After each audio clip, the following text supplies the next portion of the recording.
네, 오늘은 마가복음 강의 54번째로 결혼을 통한 창조 질서의 회복이라는 제목으로 말씀을 나누도록 하겠습니다. 오늘 말씀 나누기 전에 지난 시간에 나누었던 말씀 복습하도록 하겠습니다.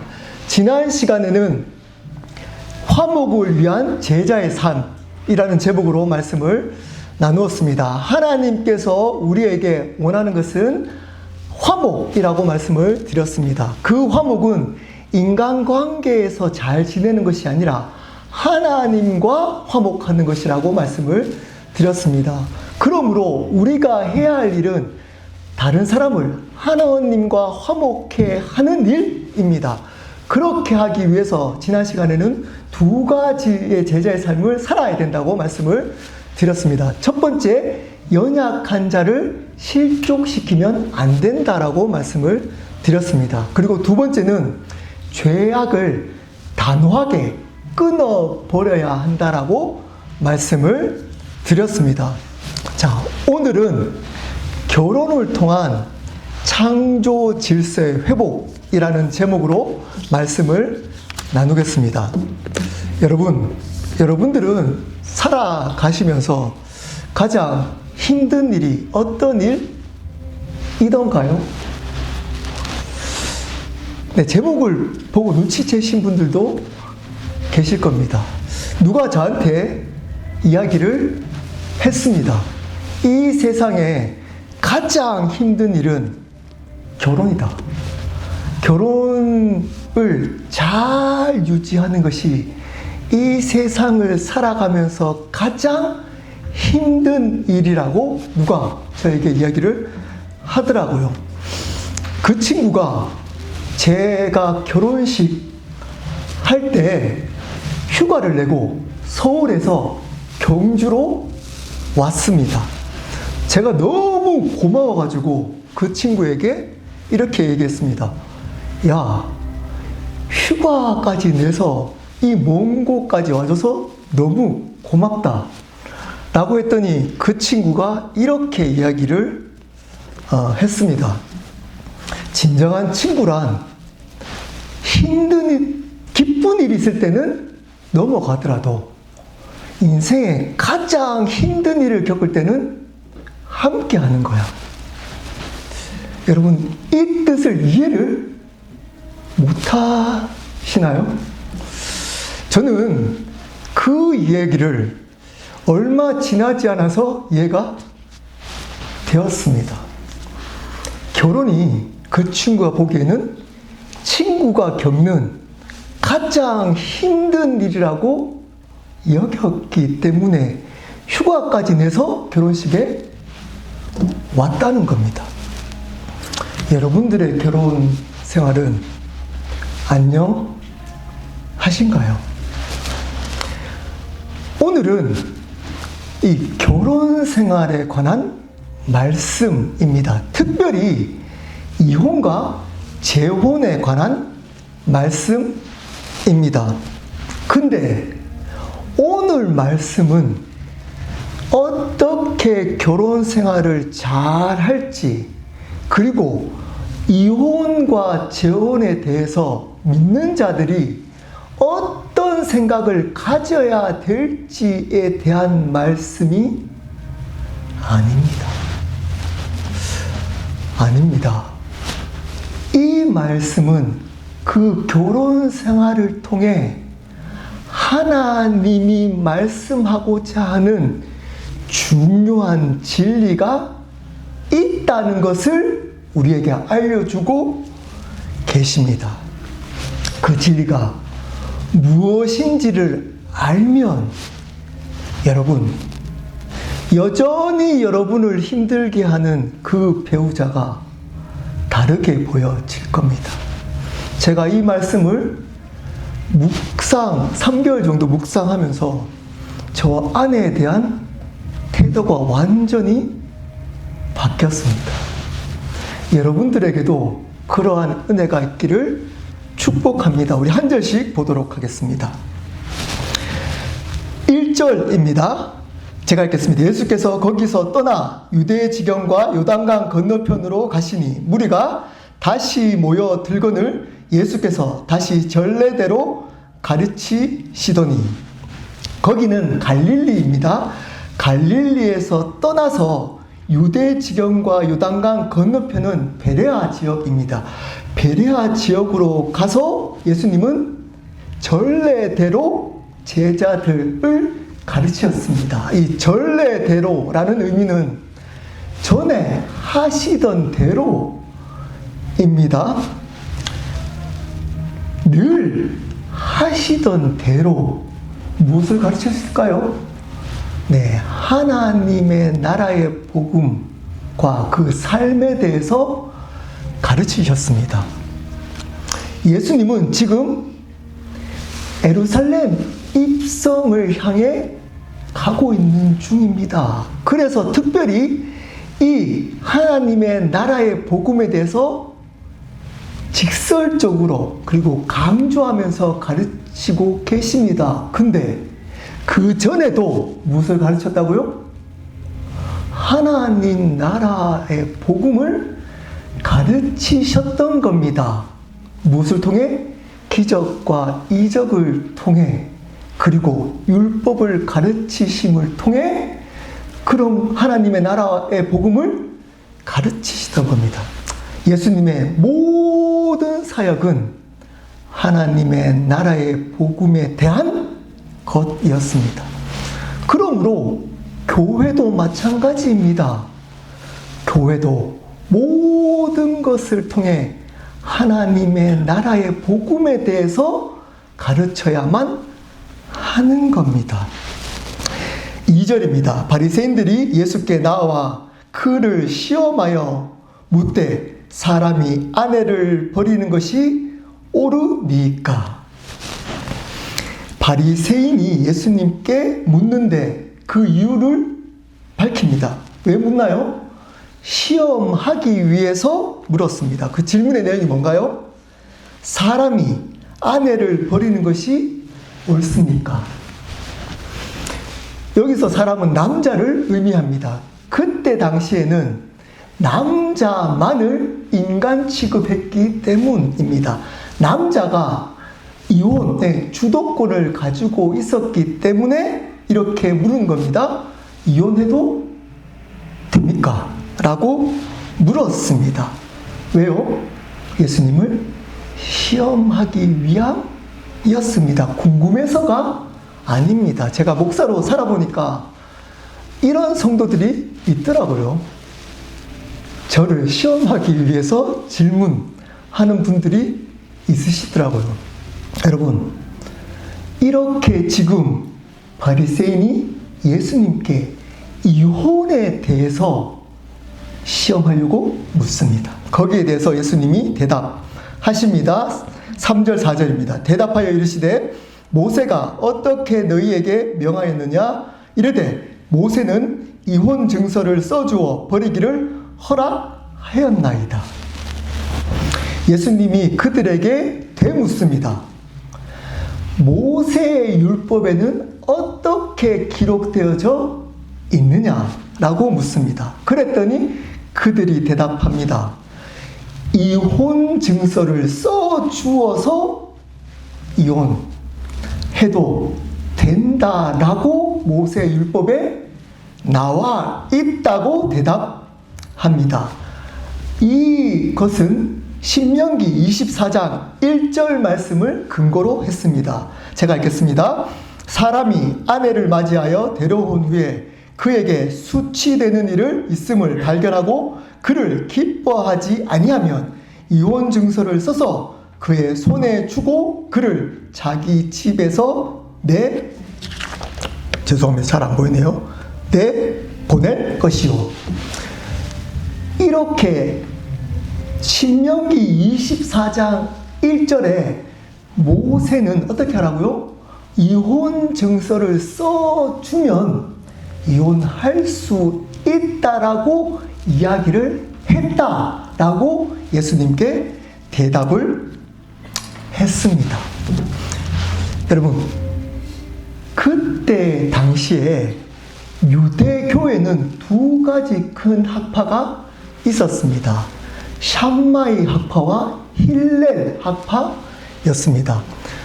샴마이 학파는 보수적인 학파로 이 24장 1절에 수치되는 일을 어떤 것으로 해석을 했냐 하면 가늠한 것으로 해석을 했습니다. 그래서 배우자가 가늠한 것 외에는 이혼을 하지 말라라고 한 겁니다. 만약에 배우자가 그때 당시 아내겠죠? 가늠을 했다면 이혼을 해도 된다는 겁니다. 자, 근데 힐렐 학파는 자유학파였습니다. 그래서 이 수치되는 일을 가늠한 것 외에 넓게 해석을 해서 남자가 자유롭게 이혼을 해도 된다라고 이해를 했습니다. 예를 들어가지고 아내가 음식을 맛있게 하지 않아도 이혼을 해도 된다는 겁니다. 아내보다 남편의 눈에 더 이쁜 여자가 나타나면 이혼을 해도 된다는 거였습니다. 여러분, 이 두 가지 학파가 어쨌든 이혼에 대해서 어떻게 하라고요? 해도 된다라고 한 겁니다. 그래서 만약에 예수님이 이혼을 하면 안 돼 라고 하면 어떤 일이 있을까요? 이 두 가지 큰 학파, 주류 학파가 예수님을 공격하게 됩니다. 자, 근데 이혼에 대해서 만약에 찬성을 하더라도 그 이유에 대해서 물어보고 만약에 한쪽의 이유를 들면 또 다른 학파가 예수님을 공격하게 되는 겁니다. 그러므로 이 질문의 답은 이래도 공격받고 저래도 공격받을 수밖에 없습니다. 그것을 알고 지금 바리새인들은, 율법에 능통했던 바리새인들은 요 주제를 가지고 예수님께 질문을 한 겁니다. 여러분, 예수님은 그때 당시에, 하나님은 그때 당시에 모세율법에 왜 이혼을 해도 된다라고 허락했을까요? 그 다음 구절에 나옵니다. 우리 한 목소리로 읽어보도록 하시겠습니다. 읽겠습니다. 예수께서 너희 마음이 완악함으로 말미암아 이 명령을 기록하였거니와. 왜 이혼을 허락했다라고 말씀하고 있나요? 완악한 마음 때문에. 누구의? 그 남자들, 특별히 남자들, 남편의 완악한 마음 때문에 이혼을 허락했다는 겁니다. 이 완악함이라는 원어적 의미는 알면서도 의도적으로 반항하는 고집스러운 마음, 분명히 알고 있으면서도 의도적으로 반항하는 고집스러운 마음을 완악한 마음이라고 합니다. 이혼을 허락한 이유는 뭐라고요? 이 완악한 마음, 이혼을 하면 안 된다는 것을 알면서도 의도적으로 자신의 욕심 때문에 고집스럽게 이혼을 하려는 그 마음 때문에 이혼을 허락했다는 겁니다.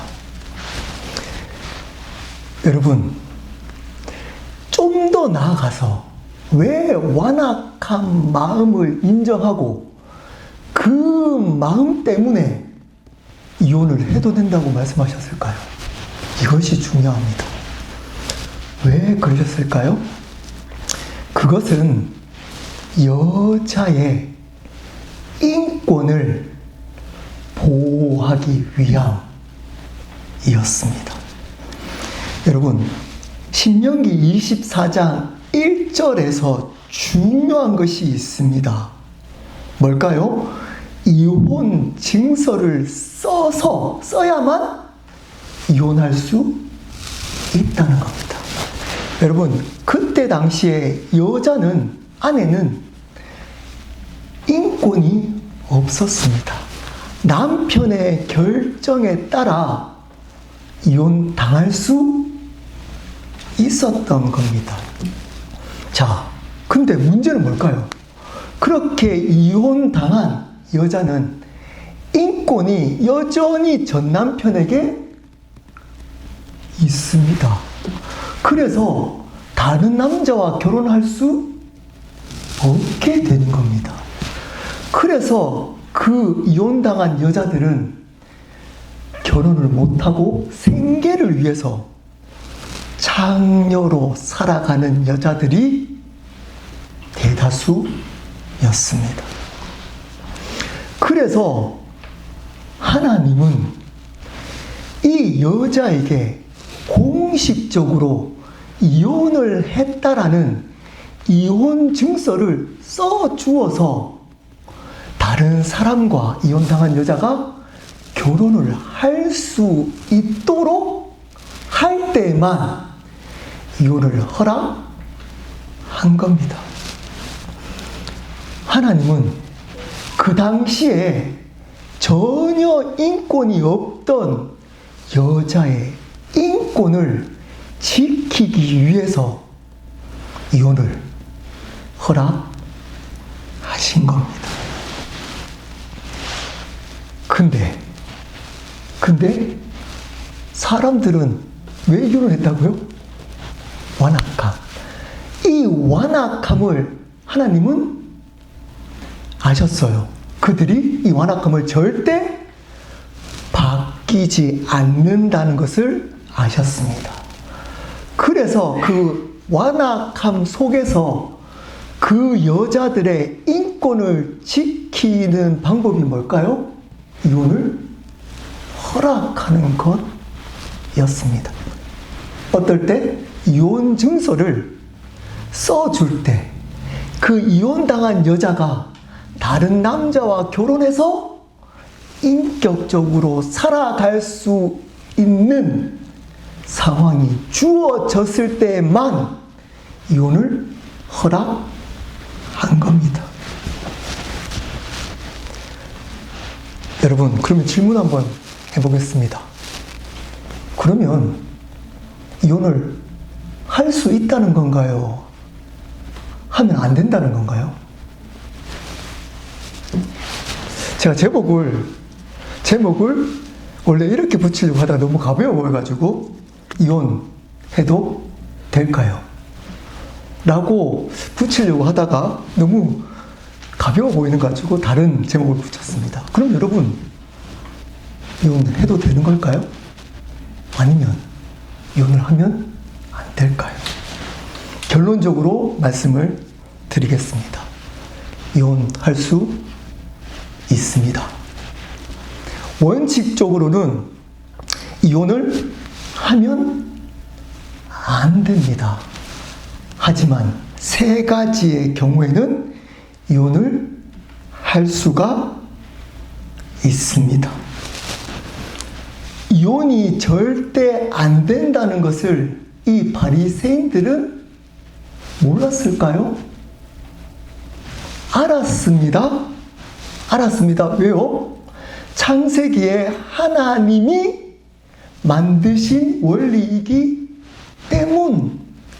때문입니다. 그리고 말라기 2장 14절에서 16절에도 이혼은 하나님이 미워한다라고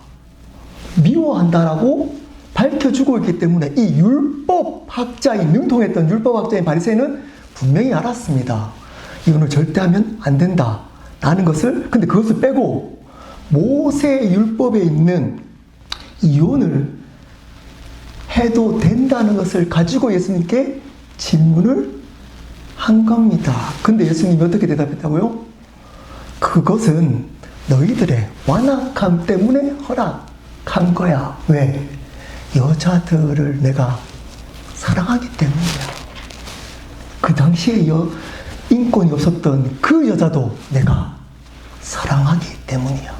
라고 한 겁니다. 자, 원칙적으로는 이혼을 할 수 없지만 이 세 가지의 경우에는 이혼할 수 있습니다. 우리 설교노트 한번 볼까요? 첫 번째 이혼을 할 수 있는 경우는 배우자가 외도를 했을 경우입니다.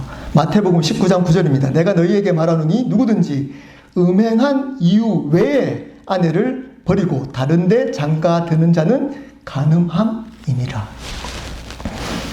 음행한 것 외에 그렇게 했으니까 음행은 이혼을 허락한 겁니다. 여러분, 배우자가 여러분 외에 다른 사람과 외도를 했다면 이혼을 해도 됩니다. 물론 용서하고 받아주는 것이 훨씬 좋습니다. 하지만 그것이 여러분의 가정, 생활, 부부관계를 무너뜨리는 것이라면 이혼을 해도 됩니다. 두 번째입니다. 믿지 않는 배우자가 이혼을 요구했을 때입니다. 고린도전서 7장 15절입니다. 혹 믿지 않아야 하는 자가 갈리거든 갈리게 하라. 형제나 자매나 이런 일에 구애될 것이 없느니라. 믿지 않는 배우자가 나 너 하고 못 살겠다 라고 하면 이혼을 해도 된다 라고 말씀하고 있습니다. 마지막으로 세 번째는 지속적으로 학대를 당할 경우입니다. 신체적으로, 정서적으로 지속적인 학대를 당할 경우입니다. 여기에 관한 구체적인 말씀은 없지만 성경 전체를 통해서 이것이 이혼을 허용된다고 모든 신학자들이, 복음권 신학자들이 이야기를 합니다. 에베소서 5장 25절부터 29절에 보면 서로 하나님께서 이렇게 한 몸이 되게 한 그것을 못 가른다. 그리고 서로 사랑하라고 하나 되게 하셨다. 생명을 지킬 만큼, 버릴 만큼. 근데 그것을 깨트리는 그러한 학대는 이혼을 해도 됩니다. 그리고 오늘 나누었던 신명기 24장 1절에 여자의 인권을 보호하기 위해서 하나님은 어떻게 했나요? 이혼을 허용했듯이 지금도 우리의 인권을 계속적으로 학대하는 경우에는 이혼을 해도 됩니다.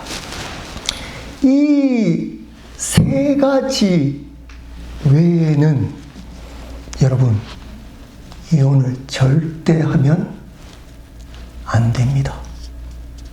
그 이혼을 하나님은 미워 하십니다. 왜 그런지 자, 그 다음 말씀을 한번 보도록 하겠습니다. 마가복음 10장 6절부터 9절 말씀 우리 한 목소리로 읽어보도록 하시겠습니다. 읽겠습니다. 창조 때로부터 지으셨나니 이러므로 사람이 그 부모를 떠나서 그 둘이 한 몸이 될지니 이러한즉 이제 둘이 아니요 한 몸이니 그러므로 하나님이 짝지어 주신 것을 사람이 나누지 못할지니라 하시더라. 여러분 여기서 중요한 단어 하나가 있습니다. 창조 때부터입니다. 여러분 남자와 여자가 결혼을 하게 하려는 것은 갑자기 하나님이 세운 계획이 아닙니다. 이 모든 만물을 어떨 때부터? 창조하실 때부터 계획했던 거라는 겁니다. 하나님은 창조 때부터 결혼을 통해 당신의 분명한 뜻이 있었다는 겁니다. 그래서 그 뜻이 분명히 들어있는 이 결론을 절대 사람은 깨뜨리면 안 된다는 겁니다. 그 뜻이 무엇일까요?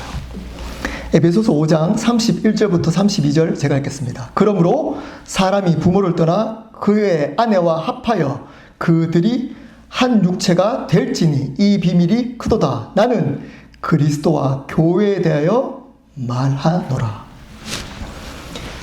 결혼을 창조 때부터 계획했던 이유가 뭐라고요?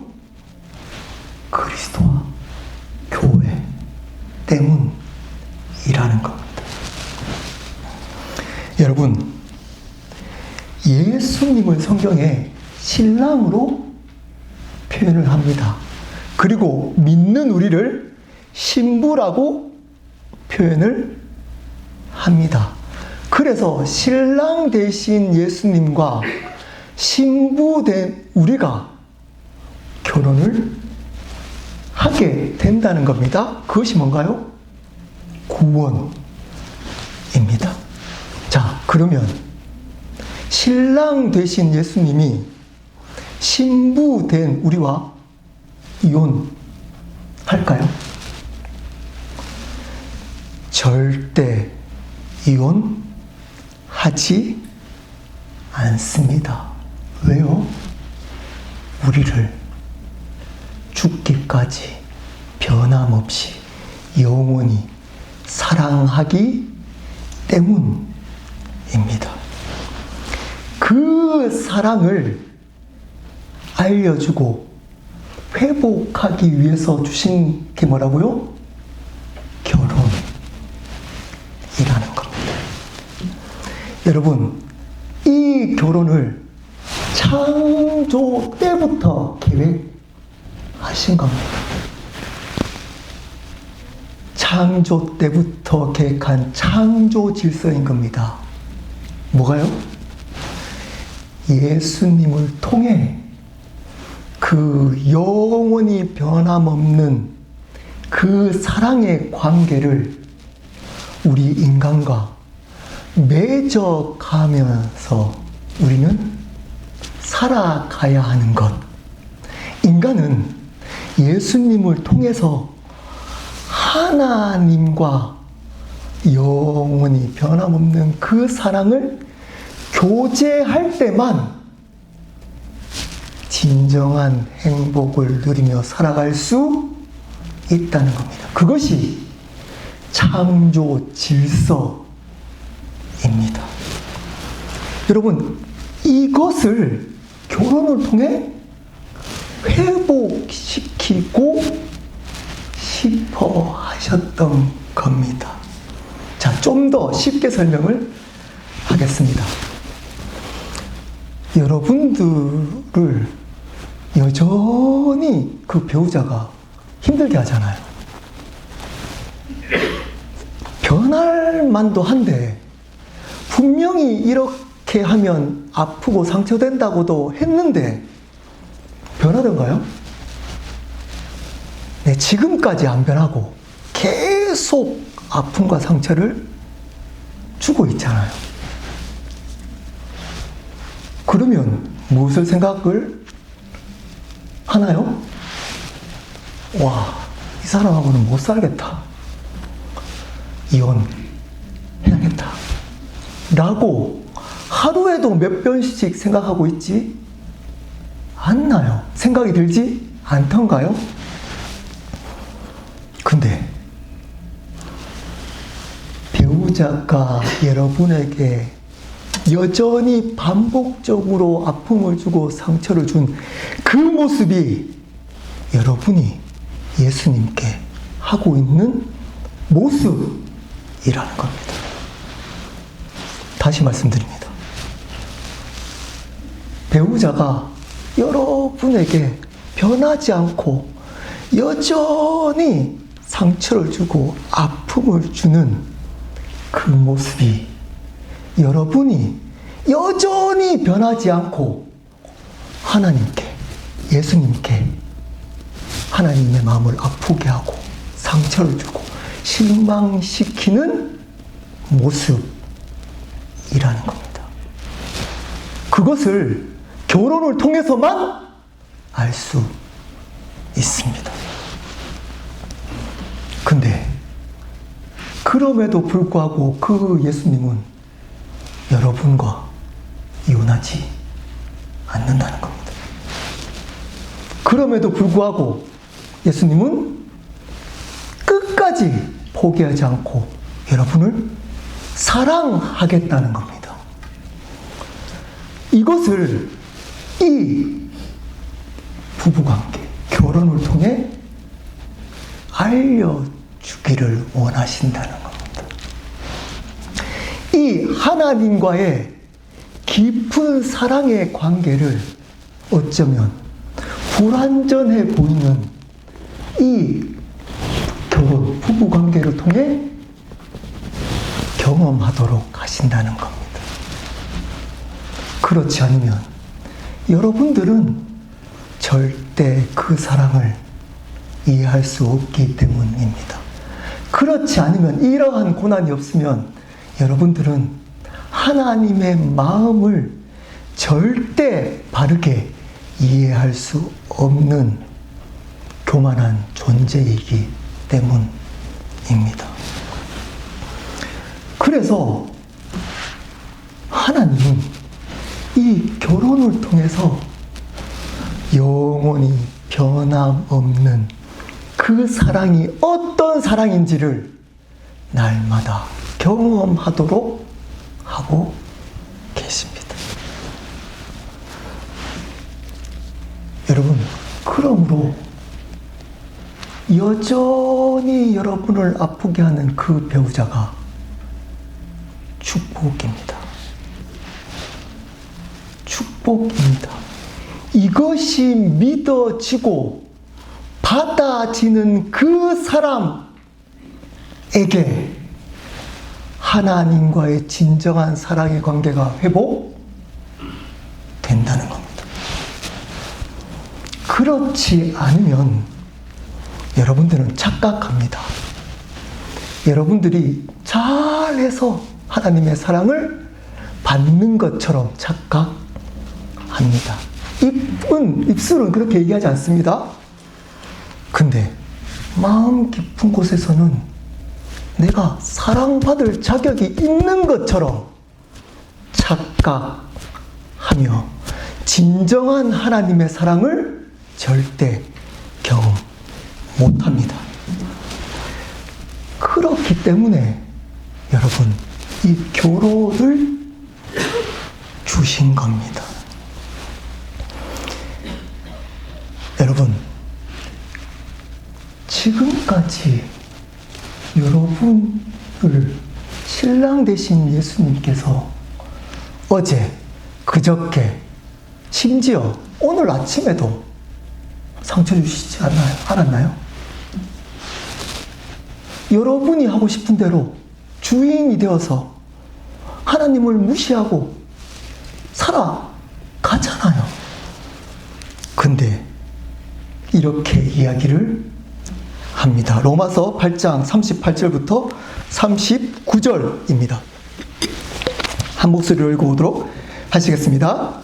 내가 확신하노니 사망이나 생명이나 천사자들이나 권세자들이나 현재일이나 장래일이나 능력이나 높음이나 깊음이나 다른 어떤 피조물이라도 우리를 우리 주 그리스도 예수 안에 있는 하나님의 사랑에서 끊을 수 없으리라. 여러분, 이 고백은 결혼을 통해서 하나님의 사랑이 변함이 없다라는 것을 마음으로 경험한 자들이 할 수 있는 고백입니다. 하나님은 여러분들을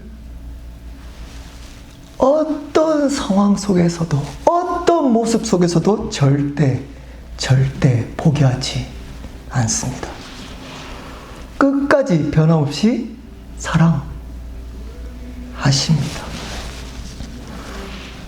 그것을 결혼을 통해서 경험하도록 하신 겁니다. 그저 머리로 이해되는 수준이 아니라 배우자가 여러분을 계속 아프게 하고 힘들게 하는 그 모습이 나의 모습인 것을 알도록 함으로, 그럼에도 불구하고 끝까지 나를 사랑하시는 그 예수님의 사랑을 실질적으로 마음으로 삶에서 경험하도록 하시는 겁니다. 자, 그래서 그 사랑 때문에 배우자를 사랑하게 되는 겁니다. 그렇게 사랑하는 그 사랑을 통해 하나님은 그 가정을 진정으로 회복시킵니다. 그리고 그 가정에 하나님의 은혜와 복을 부어 주십니다. 이것이 안 되면 하나님의 은혜와 복을 그 가정에서 진정으로 받을 수 없게 되는 겁니다. 왜냐하면 이 사랑을 창세 때부터 결혼을 통해서 주기로 결정하셨기 때문입니다. 자, 그렇다면 지금 배우자가 없는 분들도 계시잖아요. 여러분, 괜찮습니다. 이 결론만 하시면 되는 겁니다. 여러분들의 신랑이 예수님이십니다. 진정한 여러분을 사랑하는 배우자가 예수님이시라는 겁니다. 그 예수님이 여러분의 그 어떠한 모습이 있든 결코 포기하지 않으시고 사랑하십니다. 열심을 내서 여러분을 반드시 하나님의 나라로 인도하실 겁니다. 여러분, 이것을 믿는 겁니다. 말씀을 정리하도록 하겠습니다. 여러분, 결혼 생활은 절대 쉽지 않습니다. 물론 부부가 서로 아껴주고 사랑하고 변함없이 끝까지 사랑하면 너무 아름답고 좋습니다. 믿지 않는 사람들 중에서도 이러한 사람들이 있습니다. 그러면 부부관계가 좋으면 행복한 거고, 부부관계가 나쁘면 불행한 건가요? 성경 그렇게 나와 있지 않습니다. 여러분, 관계가 좋고 나쁘고로 진정한 행복이 주어지는 것이 아니라는 겁니다. 어떤 걸로 결정이 될까요? 오늘 말씀을 믿느냐 안 믿느냐로 결정이 됩니다. 비록 여전히 부부가 맞지 않아서 부딪히고 싸울 수도 있습니다. 여전히 여러분들에게 상처를 줄 수도 있습니다. 하지만 우리는 주 안에서 기뻐할 수 있습니다. 진정한 행복을 누릴 수 있습니다. 어떨 때 그 모습이 여러분이 하나님께 하는 모습이라고 인정할 때, 겸손히 나의 하나님 앞에서 그 죄인됨을 인정할 때, 여러분, 우리는 하나님의 은혜와 평강을 누릴 수 있습니다. 진정한 행복을 누릴 수 있습니다. 아마 배우자 끝까지 안 변할 겁니다. 끝까지 안 변할 겁니다. 여러분, 거기에 배우자의 변화에 내 행복을 두시면 안 됩니다. 하나님의 말씀에 나의 기준을 둬야 하는 겁니다. 여러분, 여전히 힘들게 하는 그 배우자가 여러분에게 진정한 축복입니다. 왜냐하면 그 배우자를 통해서 하나님은 당신의 진정한 사랑이 무엇인지를 경험하고 회복하도록 하기 때문입니다. 이것을 믿으십시오. 우리 함께 기도하도록 하겠습니다.